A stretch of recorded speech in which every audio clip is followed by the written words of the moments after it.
Annie and Joseph Albers withstood the storms of their own life with great courage and tenacity. They met at the Bauhaus School. They always looked forward. They had each other, and their purpose in life was to make the world a better place. They did it through visual art. They did it through teaching, and they were always open to the idea that we do the best we can for as much of humanity as possible. When we began our work in Senegal, we felt very strongly that we were honoring their legacy, which was to help people all over the world to open eyes and enjoy the experience of seeing and simply of being. Our work in Africa perpetuates the same values that were essential for Annie and Joseph. We emphasize education, culture, and health, always with the Albers' understanding that personal freedom is one of life's greatest luxuries.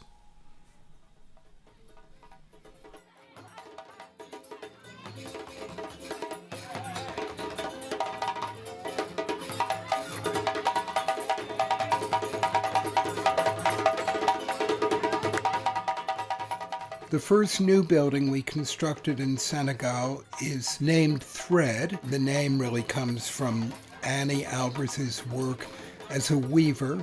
The great artist Paul Klee had said to her that she should consider the idea of taking a line for a walk, and her conclusion was to let thread do what it could. And indeed, the building of Thread, superb architecture by Toshiko Mori, is a residence for visiting artists. It has 2 studio and living spaces, and also very much of a community center, enabling the people of Sintian to be together, to attend films, to even charge their cell phones, things as rudimentary as that. One of the biggest issues in this area is a scarcity of water. In this particular region, although they have plenty of rain during the rain season, there's no time to procure it. So by having 2 warped ovals, and they make oval on ground and tilt it and interweave with a bamboo structure together, as opposed to traditional vernacular, because of this particular shape, is incredibly strong. And our center, which is about 10,000 square feet, the roof will shed water and should procure for them about 30% of use for the villagers. Since we started collecting rainwater, the agricultural work is contributing already in terms of food security and nutrition. Those are the basics that you need if you want somehow to succeed. Thread houses artists of all disciplines. We have had painters, sculptors, dancers, printmakers, weavers, videographers, photographers, and fashion designers, among others.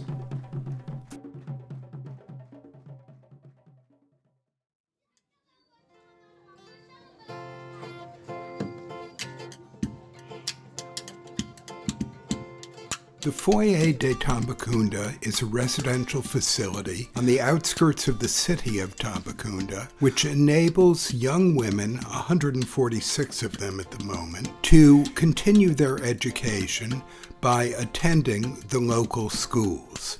If these women from rural villages did not have the foyer to stay in, they would have been forced into marriage generally at the age of 12 or 13 and childbearing almost immediately thereafter.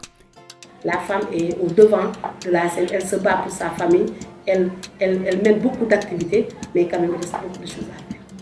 Instead, they have an opportunity to learn so much more and consequently to enter career paths aimed toward becoming lawyers, journalists, doctors, whatever it is. The future of Senegal is really in these energetic women, and it's the privilege of Korsa to be able to give them the opportunity of pursuing their studies. Je pense que le foyer est un outil pour moi, à mon avis, un outil pour l'autonomisation des filles. Parce que quand les filles sont scolarisées, quand les filles réussissent aux examens, quand les filles obtiennent des emplois, elles deviennent autonomes. C'est ça notre combat de tous les jours.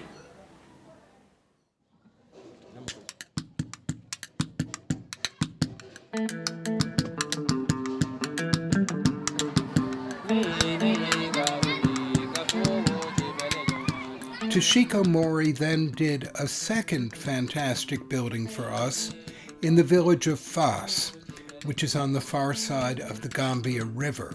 Fas is a small village where there's a little medical center that Mage Ba, a doctor we know very well and for whom we have the utmost respect, created a few years ago.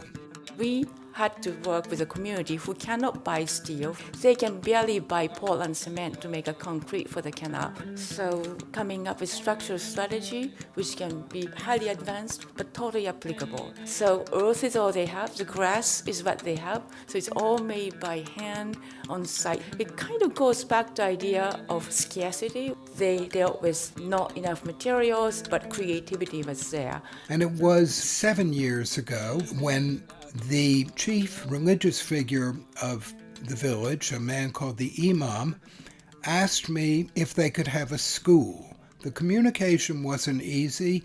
I don't speak Arabic. He didn't speak French or English. He still managed to convey the message very strongly. And every time I saw the Imam, he referred to this wish to have a school. It took a lot of negotiating with the Grand Marabout of the religious region of Medina Gounass to get permission to build the school at Fas, which enables people to learn reading and writing of Pulaar and French in a town that was previously totally illiterate.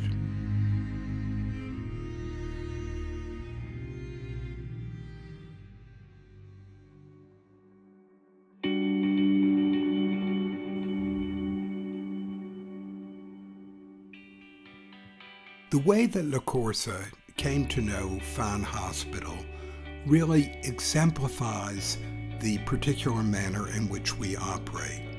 A number of years ago, we received a phone call because a young boy named Mamadou had been injured when playing underneath a baobab tree and had been hit in the head with an iron bar. He was not responding to treatment and was suffering from malnutrition, and the only solution was to get him from Tombakunda to Dakar.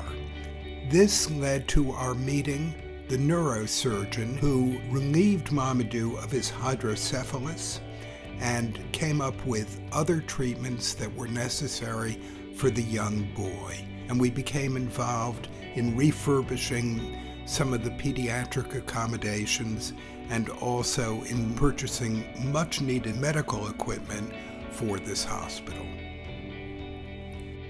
We have support of some wonderful people, as Nick would say, who come to us, look what we are doing and ask for problems, think with us and try to help us solving the problems.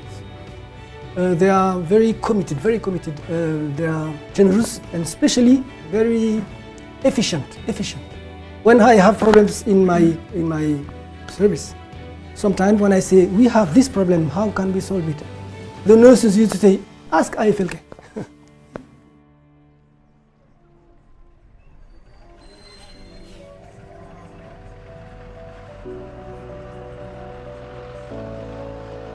Through Sedou Badian, we met Dr. Juliette Fay.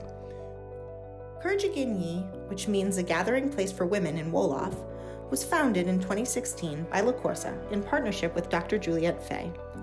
After working with Dr. Fay for 5 years, we saw the need to expand her work and help establish a clinic where women could come and receive care in a safe environment at a price point that they could afford.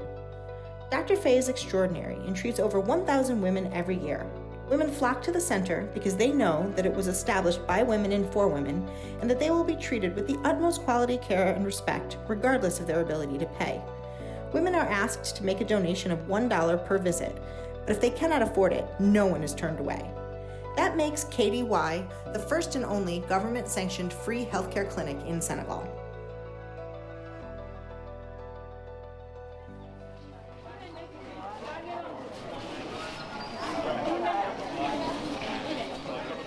After many years of going to Tombakunda Hospital, we realized that not only did they need new equipment, but they needed a new maternity building and a new pediatric building. Le souci de l'hôpital, et particulièrement de la région, c'est la santé maternelle et infantile. Les indicateurs étaient très élevés. Beaucoup de mortalité maternelle et infantile, et que dans le cadre de notre projet d'établissement, ce serait bien de pouvoir faire un pôle mère-enfant, parce que la prise en charge, la capacité d'accueil au niveau de l'hôpital était assez réduite. And so the Albers Foundation held an architectural competition. Fortunately, we discovered the work of Manuel Hertz, who got deeply involved with local needs, the specific needs of the hospital, the specific availability of materials and the climate, and has created a spectacular building in Tombakunda for these new hospital units. We have worked very extensively to design the layout of the hospital so that we can achieve an ideal flow of patients, of medical staff, of visitors, and of material. As you can imagine, this flow of people and objects is extremely important for a hospital where we need to consider sterilized and non-sterilized environments. Very important for us that most of the invested money, i.e. the building cost, the construction cost, remains in the region. By intention, we did not hire a multinational contractor to build this building. Even though the hospital is one of the largest buildings that is constructed currently in Tombakunda, so one could expect maybe international contractor to work on it. The Albers Foundation and the Korsa decided to build it with a local contractor, Dr. Mageba, and his team. His team are craftsmen and builders that all come from Tombakunda and the many villages in the region. Si vous voyez bien les constructions, ce n'est pas des types de constructions qu'on avait l'habitude de voir au Sénégal. Donc, et ces gens-là se sont animés d'un désir vraiment de faire quelque chose de nouvel. Donc je pense que c'est ça, avec ça, qui nous a permis vraiment d'être en temps et de réaliser ce bâtiment. Part of the remarkable achievement of this hospital is that it provides 150 patients' beds in a structure that has been completed for under a total budget of $2 million. Ce qui montre que le Korsa ne travaille pas à moitié. Quand ils s'engagent, ils vont jusqu'au bout. Et ça, vraiment, on ne peut que les remercier. Et vraiment, les amis de Korsa, ils sont vraiment le Korsa.